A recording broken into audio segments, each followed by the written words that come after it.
নমস্কার বন্ধুরা, আমি এসে গেছি আমার চ্যানেলে এবং কিছু বিষয় নিয়ে এখানে আমি আলোকপাত করতে চাই। আচ্ছা, 2025-এর 13ই জানুয়ারি থেকে প্রয়াগরাজে যে কুম্ভ মেলার শুরু হচ্ছে,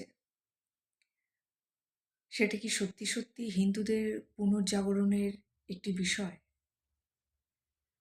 অনেকে আছেন, অনেক সাধু আছেন, মহাত্মা আছেন, অনেক ব্যক্তি আছেন, একটা বড় অংশের হিন্দু মানুষ আছেন যারা উত্তরপ্রদেশের মুখ্যমন্ত্রী যোগী আদিত্যনাথকে ভগীরথের সঙ্গে তুলনা করছেন। বিষয়টির মধ্যে আমি বিতর্কের কিছু দেখছি না, কিন্তু কিছু আলোচনার তো অপেক্ষা অবশ্যই রাখে। রাম মন্দির উদ্বোধনের পরে 13ই জানুয়ারি মহাকুম্ভের উদ্বোধন হচ্ছে। মহা ধুমধাম করে মহাকুম্ভ মেলার আয়োজন হচ্ছে এবং প্রচুর মানুষ সেখানে অংশ নেবেন। আমি ব্যক্তিগতভাবে এই মেলাতে অংশ নিতে খুব আগ্রহী ছিলাম, কিন্তু হয়ে উঠবে না। বিভিন্ন কারণে আমি সুযোগ করে উঠতে পারছি না মেলাতে অংশ নেবার, কিন্তু প্রচুর মানুষ তো নেবেন। গঙ্গা, যমুনা, সরস্বতী সঙ্গমে ডুব লাগাবেন, মোক্ষ লাভের উদ্দেশ্যে তারা যাচ্ছেন, যাবেন এবং মোক্ষ লাভ করবেনও। আমাদের এই ভারতবর্ষে হিন্দু শাসনের সাময়িক অবসান ঘটেছিল 1191 খ্রিস্টাব্দের পরে, 1192 খ্রিস্টাব্দে দ্বিতীয় তরাইনের যুদ্ধের পরে মোহাম্মদ ঘুরির হাতে পৃথ্বীরাজ চৌহানের পরাজয়ের পরে। তো তারপর থেকে সুলতানি যুগের শাসন বহুদিন চলেছে, তারপর ব্রিটিশ যুগের শাসন, তারপর স্বাধীনতা, আর স্বাধীনতার পরে ভারতবর্ষ। যে ভারতবর্ষ হিন্দু মেজরিটি থাকা সত্ত্বেও যে ভারতবর্ষ ধর্মনিরপেক্ষ ভারতবর্ষ। সংবিধান সংশোধনের মাধ্যমে ধর্মনিরপেক্ষতা শব্দটা যোগ করা হয়েছে। তো ধর্মনিরপেক্ষ ভারতবর্ষ, যাকে আমরা স্বাধীনতার পর থেকে দেখেছি, সেই ভারতবর্ষে হিন্দু পুনর্জাগরণের রূপ আমরা দেখিনি। আমাদের ছোটবেলায়, আমাদের এত বয়সেও আমরা হিন্দু পুনর্জাগরণের ব্যাপারটি লক্ষ্যই করিনি। জাতি হিসেবে পুনর্জাগরণ আমরা দেখেছি, আমরা ইতিহাসে পড়েছি, এবং যারা সেই সময় বিদ্যমান ছিলেন তারা, অর্থাৎ আমাদের পূর্বপুরুষরা, তারা সেটা স্বাক্ষরও করেছেন। ঊনবিংশ শতাব্দীতে হয়েছিল বাঙালি জাতির পুনর্জাগরণ। কিন্তু একটি ধর্মের মানুষের পুনর্জাগরণ, এটা বেশ নতুন ব্যাপার। আর আমার মনে হচ্ছে হিন্দু ধর্মের এবং হিন্দুদের, শুধু ধর্ম বললে ভুল হবে, হিন্দুদের পুনর্জাগরণের বিষয়টি ভারতবর্ষে বেশ প্রকটভাবে লক্ষ্য করা যাচ্ছে। আমাদের কেন্দ্রীয় শাসন ব্যবস্থায় হিন্দু ধর্মের একটা ছাপ তো পড়ছেই, ধর্মনিরপেক্ষ চরিত্রের থেকে সেটা বেশ কিছুটা আলাদা, এবং প্রশাসকরা হিন্দু পুনর্জাগরণের বিষয়টিকে বেশ উৎসাহ সহকারে তুলে ধরছেন মানুষের সামনে। আমি নিজেও উত্তেজিত, আমি নিজেও উৎসাহিত।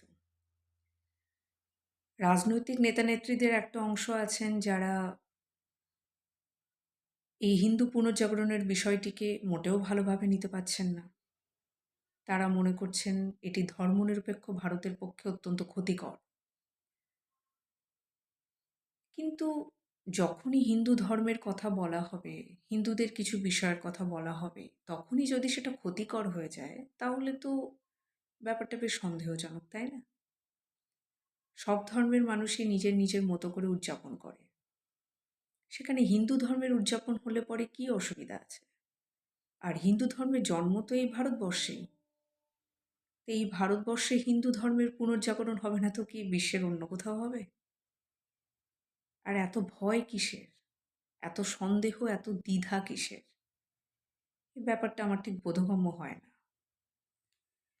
কিছু করতে গেলেই এবং হিন্দু নামটা উচ্চারণ করতে গেলেই, জয় শ্রীরাম বললেই যদি সাম্প্রদায়িকতার গন্ধ কেউ কেউ পান বা একটা বড় অংশের মানুষ পান, সেটা অত্যন্ত অস্বাভাবিক বলে আমার মনে হয় এবং অত্যন্ত দুঃখজনক। আমি তো এর মধ্যে অসাম্প্রদায়িক ব্যাপারটা সবসময়তেই লক্ষ্য করছি। আমি যদি জয় শ্রীরাম বলি বা আমি যদি মহাকুম্ভ নিয়ে কিছু বলি, তার মানে তো এটা বোঝায় না যে আমি অন্য ধর্মকে আঘাত করছি। আমাদের ভারতীয় মুসলমানরা মক্কা মদিনাতে যাচ্ছেন, হজ করছেন, তাদের আরও যা যা তীর্থস্থান আছে সেখানে তারা যাচ্ছেন, তাদের মনের আকাঙ্ক্ষা পূরণ করছেন, ধর্মীয় উদ্দেশ্য চরিতার্থ করছেন। কোনো বাধা তো নেই। খ্রিস্টানরাও তাদের তীর্থস্থান যেখানে যেখানে তাদের আছে তারা সেখানে যাচ্ছেন। ভারতীয় খ্রিস্টানরা নিজেদের মতো করে সব কিছু পালন করছেন, কোনো বাধা তো নেই। আর আমাদের হিন্দুদের তীর্থস্থানগুলোর অধিকাংশই ভারতবর্ষে। কিছু বাংলাদেশে আছে, কিছু নেপালে আছে, কিন্তু অধিকাংশই ভারতবর্ষে এবং হিন্দু ধর্মের জন্ম এই দেশটাতে। তো সেক্ষেত্রে হিন্দু ধর্মের পুনর্জাগরণ বিষয়টা ভারতবর্ষে হচ্ছে, এটা কিন্তু বেশ উত্তেজনার বিষয় আমার কাছে। ব্যক্তিগতভাবে তো কুম্ভতে হাজির থাকতে পারছি না, কিন্তু প্রচুর মানুষ কুম্ভতে হাজির থাকবেন, আনন্দ করবেন, মোক্ষ লাভের চেষ্টা করবেন। এটা আমার কাছে বেশ প্রীতির বিষয়, বেশ সন্তুষ্টির বিষয় এবং কেন্দ্রীয় স্তরের প্রশাসকদের এবং রাজ্য স্তরের প্রশাসকদের ধন্যবাদ তো জানাতেই হবে।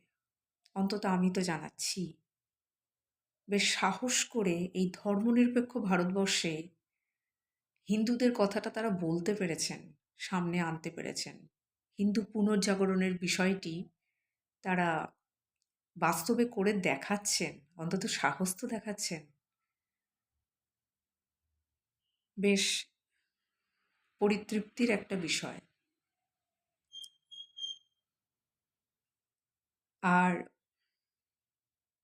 সাম্প্রদায়িকতার ছুঁতমার্ক এই বিষয়টির থেকে মানুষ বেরিয়ে আসতে পারছে। আমি হিন্দু, এটা বলাটা কোনো অন্যায় নয়।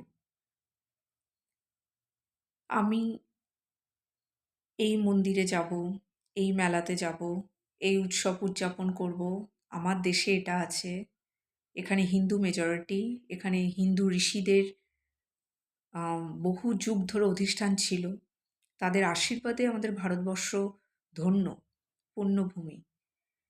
আমি যদি এইসব বিষয়গুলো নিয়ে আলোচনা করি, আমি যদি সাধু সন্তের সঙ্গে মিশি, আমি যদি তাদের আশীর্বাদ নিই, আমাদের হিন্দু ধর্মের প্রাচীন অনেক রীতিনীতি আছে যা আজকালকার দিনে অনেকে মানেন না, কিন্তু যদি আবার সেই রীতিনীতিগুলোকে নতুন করে ফিরিয়ে আনা হয়, সাধু সন্তদের সেই সম্মানটা দেওয়া হয়, তাহলে এর মধ্যে কিছুমাত্র অস্বাভাবিকতা আছে বা কিছুমাত্র ব্যাকডেটেড যাকে বলে সে মানসিকতার প্রকাশ আছে বলে আমি অন্তত মনেই করি না। একজন ভারতীয় হিন্দু হয়ে ভারতবর্ষে যে ধর্মটির উৎপত্তি, সেই ধর্মের উদযাপন তা চাক্ষুষ করব বা করছি, উপভোগ করছি, নিজের হৃদয়ে তৃপ্তি অনুভব করছি এবং সমৃদ্ধ হচ্ছি অনেক বিষয় জেনে। এটি আমার কাছে অত্যন্ত ভালো একটি বিষয়। অনেক বিষয় নিয়ে আলোচনাও হচ্ছে। হিন্দু ধর্মের অনেক বিষয় আমরা জানছি যে বিষয়গুলো নিয়ে খুব বেশি আলোকপাত করা হতো না। হিন্দু শাস্ত্রের অনেক বিষয় জানছি। বেশ ভালো লাগছে।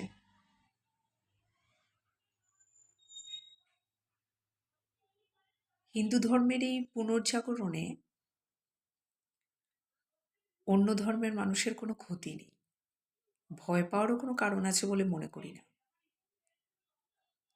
কারণ হিন্দু ধর্ম সবাইকে সম্মান করতে শেখায়। তবে আজকে একটা কথা বলার সময় এসে গেছে। হিন্দু ধর্ম সবাইকে সম্মান করে, তার সঙ্গে সঙ্গে নিজেও সম্মান প্রত্যাশা করে। আমরা পৌত্তলিক, আমরা পৌত্তলিকতায় বিশ্বাস করি বলে অন্য ধর্মের মানুষ আমাদের অসম্মান করবে, এটা তো হতে পারে না।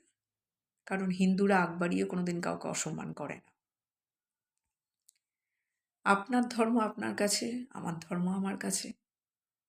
আমার ধর্ম আমাকে সব দিক থেকে বেঁধে রাখে, আমাকে সঠিক দিশা দেখায়, সৎ পথে থাকার, জীবনে কোন পথ ধরে এগোবো সেই দিশা দেখায়। তা আমার ধর্মকে আপনি অপমান করবেন কেন? আমি তো আপনার ধর্মকে অপমান করছি না। তাই হিন্দু ধর্ম এবং হিন্দুদের মধ্যে এই বিষয়টি প্রতিষ্ঠিত করবার খুব দরকার আছে যে যখন তখন যে কেউ এসে হিন্দু ধর্মের যে কোনো বিষয় তুলে অসম্মান করবে, অপমান করবে, কৈফিয়ত চাইবে, এই অধিকার তাদের নেই। সংখ্যাগুরু আমরা, এটা অফিসিয়ালি, সংখ্যাগুরু হওয়া সত্ত্বেও আমরা কিন্তু অনেক সময়তেই ভয়ে ভয়ে থাকি, চাপে থাকি, দ্বিধাগ্রস্ত থাকি। আশা করি এই অবস্থাটা এবার কাটতে শুরু করেছে। সংখ্যাগুরু হন, সংখ্যালঘু হন, প্রত্যেকটি ধর্মের মানুষ নিজের স্বাতন্ত্র্য বজায় রেখে নিজের মতো থাকুন। অকারণে অন্য ধর্মের মানুষকে প্ররোচিত করবেন না আর অসম্মান করবেন না। এবং আমরা হিন্দুরা এই অসম্মানটা আর সহ্য করব না। আমাদের ধর্মে অনেক কিছু আছে আমরা জানি। সমৃদ্ধির একটা লেভেল পর্যন্ত সে তো আছেই। আমরা তো তার উত্তরসূরি, কিন্তু আমরা অনেক কিছুই জানি না, যেটা আমাদের জানা উচিত। তাতে আমাদেরই মঙ্গল। যত হিন্দু ধর্মের এই পুনর্জাগরণের বিষয়টি আলোচিত হবে, তত বেশি শাস্ত্র সম্পর্কে আলোচনা হবে। অনেক কিছু সামনে আসবে, অনেক জ্ঞান আমরা অর্জন করতে পারব। আমাদের মনীষা, আমাদের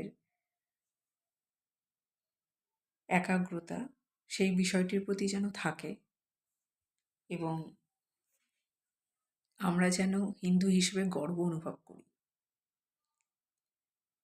আর নিজের ধর্মের সঙ্গে সঙ্গে সব ধর্মের মানুষকেই যেন তার উপযুক্ত সম্মানটা দিতে পারি। আসুন 13ই জানুয়ারি থেকে যে কুম্ভ মেলা অনুষ্ঠিত হচ্ছে প্রয়াগরাজে, যাদের যাদের পক্ষে সম্ভব তারা গিয়ে সশরীরে সেটা প্রত্যক্ষ করুন। আর যারা যেতে পারছেন না তারা টিভির মাধ্যমে সেটা প্রত্যক্ষ করুন এবং মনে মনে কুম্ভ মেলার শরিক হয়ে যাই আমরা সবাই, এই প্রার্থনা করি। সবাই ভালো থাকবেন, আনন্দে থাকবেন। নমস্কার।